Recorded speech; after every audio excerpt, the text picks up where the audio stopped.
Aniya, Bol, and Jeronimo. Today we have a very special guest joining us. Atlanta Public Schools has a new leader in town, and we're excited to welcome our new superintendent, Dr. Johnson. That's right, Aniya. Dr. Johnson, thank you so much for being here today and taking out the time. We can't wait to get into it and learn more about your plans for APS. Thank you all for having me. Now, Dr. Johnson, we've opened with one of your favorite songs. Can you tell us what this track is and why it's your favorite? Yes, Frank Sinatra, My Way, always have been a kind of quasi Frank Sinatra fan. Enjoy the kind of calmness of the music, in particular the lyrics behind this song. So, as we come here, we want to do our very best for children in schools. We want to do it with a level of intentionality, and I think the song represents the passion and way we want to attack this work. So, really excited.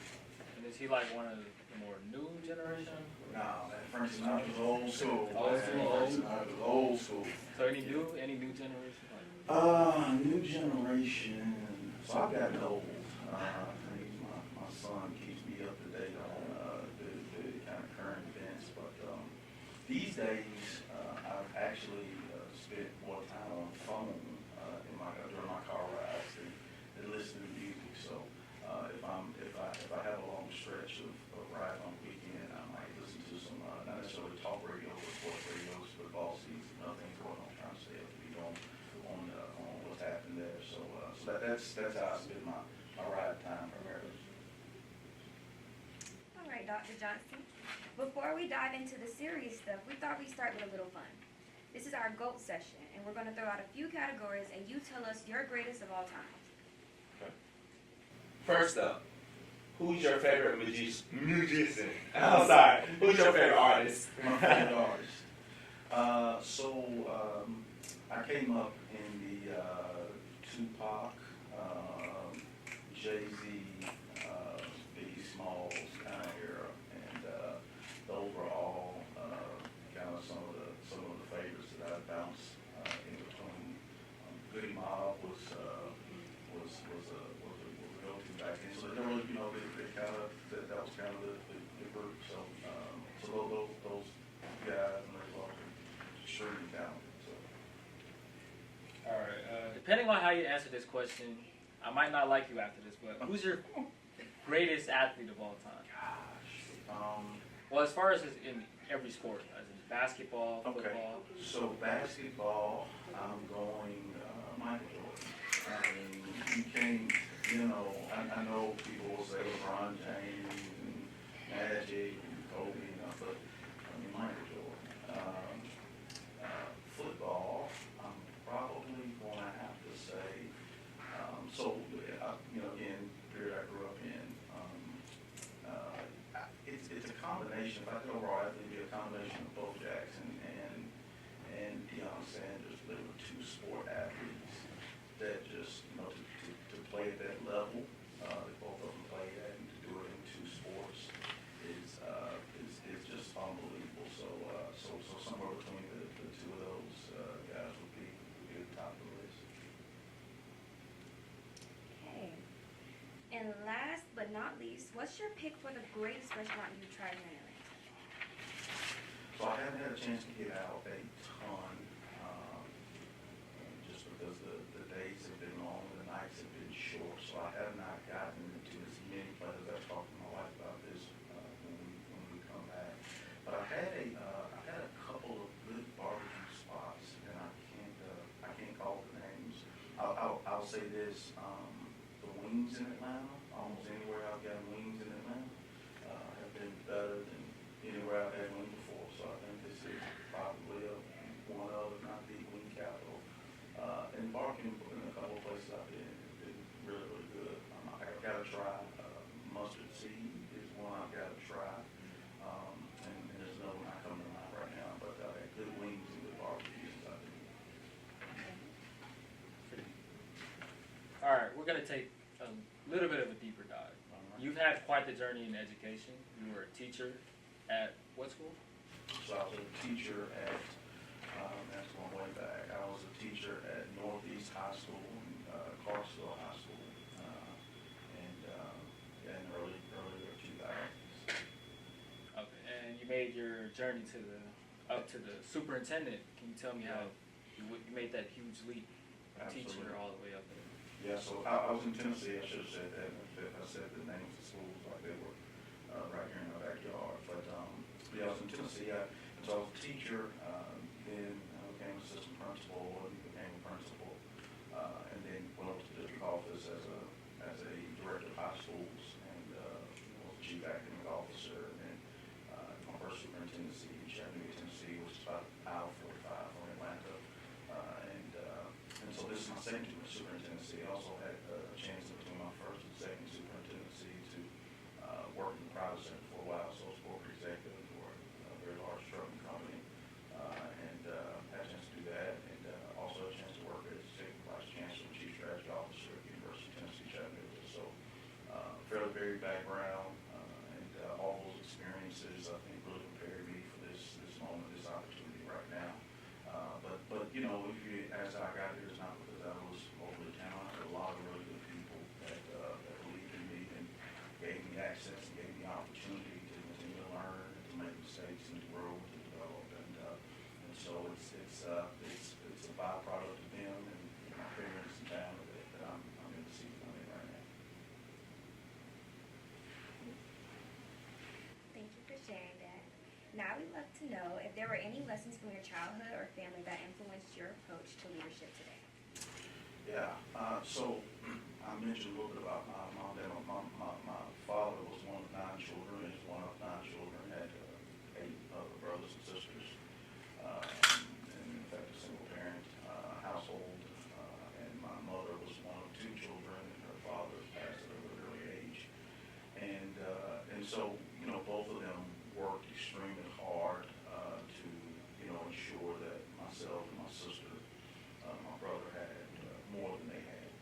And you know, just like every generation does, you all will want to do that. You know, you'll see how hard your mom and your dad both worked, and then you'll try to provide more for your children, and that's what they tried to do for me.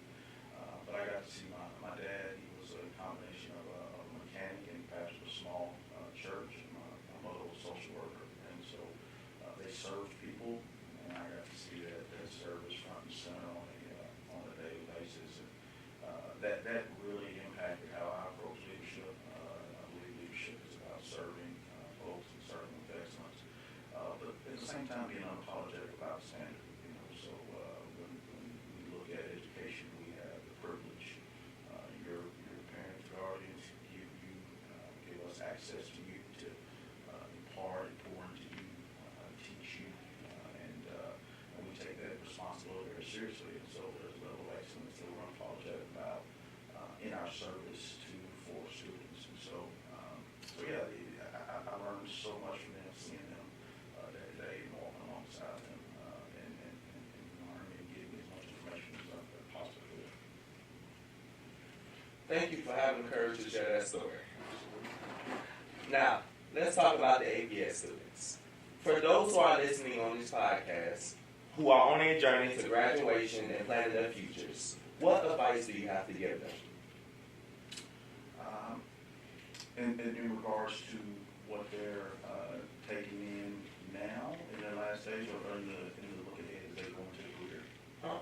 College. You can use both. Okay.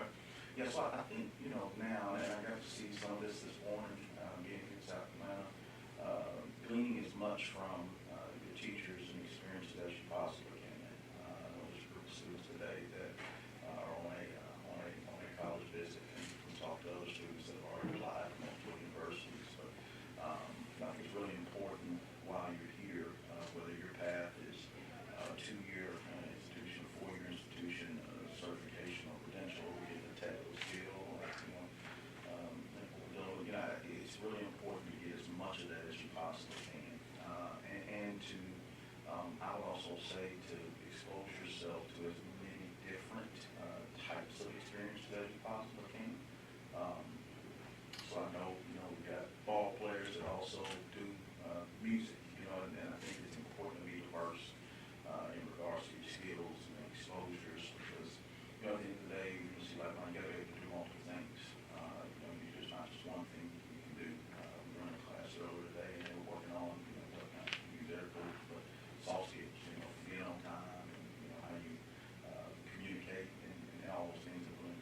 much of that as you possibly can.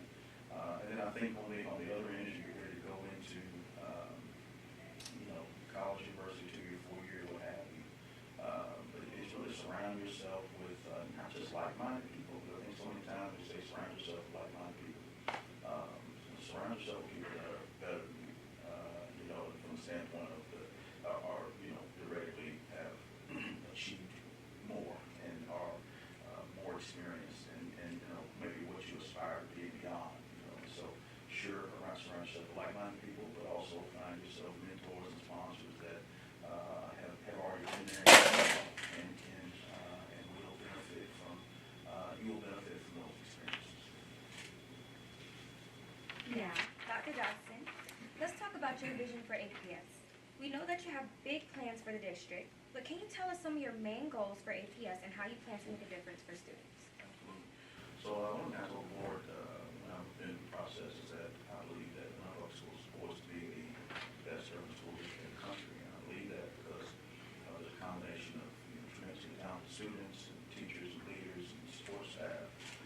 There's a combination of engaged community that wants to see Aniya Bent School succeed, and there are a tremendous amount of resources that are here that can allow us to do just that. So that is absolutely the goal, and I think in order to do that, we also have an opportunity to make sure that we are really focused and clear on what matters most. So, we want to make sure that when we're working with students, excuse me, that we, make sure that they have access to the best curriculum and that we are focusing and measuring. When I say measuring, we understand where students are and we respond to where they are academically and also socially, emotionally, and move them to the next level. I think we're really intentional about that.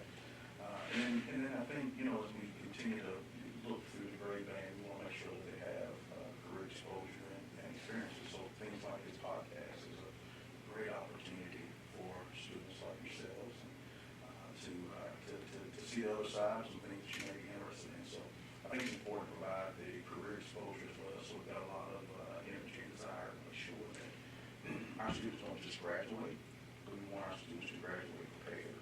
And that's a real commitment and focus. What does it actually mean to hold an APS diploma is a question that I constantly am asking myself over the last several days. Sure, there's a pride and tradition in regards to being a part of public schools, but in reality, there's this other side of now that I have this, what am I going to do and how am I going to get to where I want to go?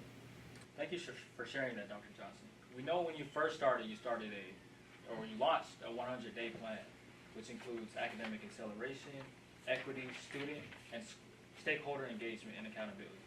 Could you give us an update on this progress and exactly what it is? Yeah, absolutely. So I think it's important when you come into a community to kind of start to lay out what you're thinking about. Because people, if you're in effect the chief executive officer, they want to understand what are you going to be looking at as you come in. And so we try to lay out the first 100 days of what we're thinking about and what we'll be looking at and make that really public. So we've got a couple things that are available online. We've got obviously the 100-day and we have 65-ish school days into that plan. But we've got the plan in and of itself, and then we've got a tracker. The tracker provides updates on, kind of the things that we've accomplished, what we've done that are aligned to that 100-day plan. It gives a little more meat to what's taking place. And so, really again, just the thought is to make sure that we're very transparent and people understand what's going on and why it's going on and what we're looking to work towards through the course of the first 100 days. I'd liken it to a coach scripting plays. This is kind of the initial playbook, so to speak, that we're looking at as we start this journey. Dr. Johnson, you've been engaging with the community a lot, which we know is really important to you. Coming up on November 21st, there's a superintendent listening session for South Atlanta Cluster. Can you tell us what these sessions are about and why they're so important to you? Yeah, they've been tremendously important. We've had several of them and excited about South Atlanta. Is it next week or week after next? Depending on when they listen to this podcast. And really they are as an opportunity for you to listen. They're an opportunity to learn. And so we, expect and anticipate, just as the others have been, that folks will come with questions. Some questions we'll be able to answer, some questions we won't have answers to, but also we'll be able to make suggestions and ideas. So we're coming upon time to develop a strategic plan, and obviously this information will be very helpful as we go through that journey as well. But really it's for me to gain additional context about the various communities that encompass Atlanta Public Schools and understand how we might serve this very district better. Thank you for that. So for our listeners in the South Atlanta cluster, make sure to mark your calendars for November 21st. It's a chance to connect directly with Dr. Johnson and share your thoughts. All right, before we wrap all this up, you gave us your favorite artist, your favorite song. What's on your playlist like?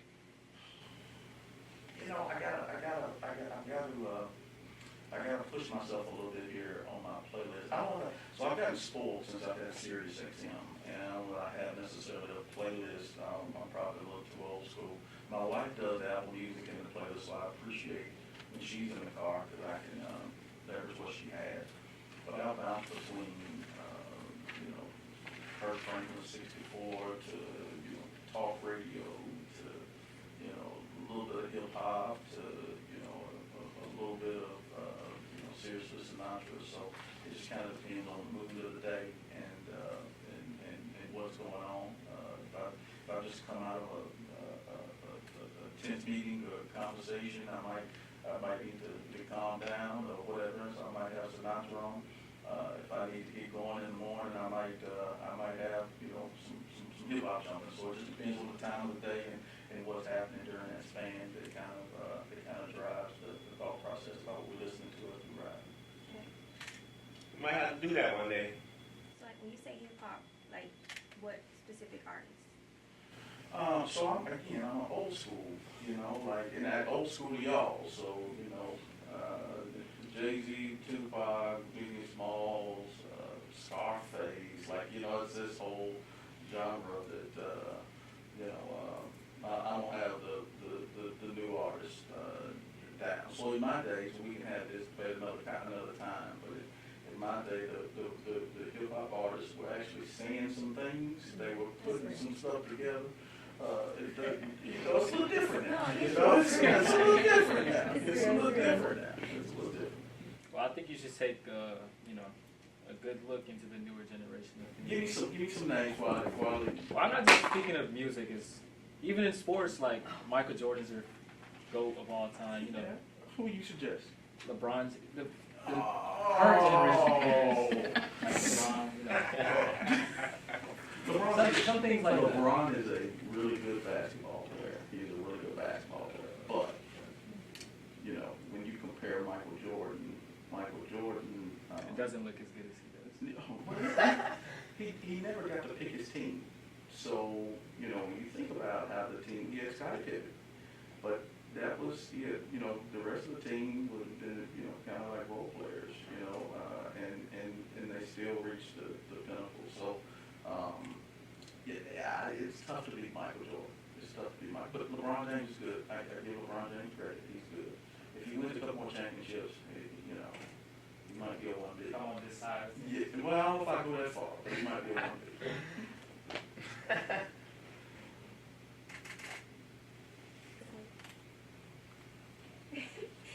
Dr. Johnson, it's been amazing having you on the show. Thank you so much for sharing your story, your insights, and your plans for APS.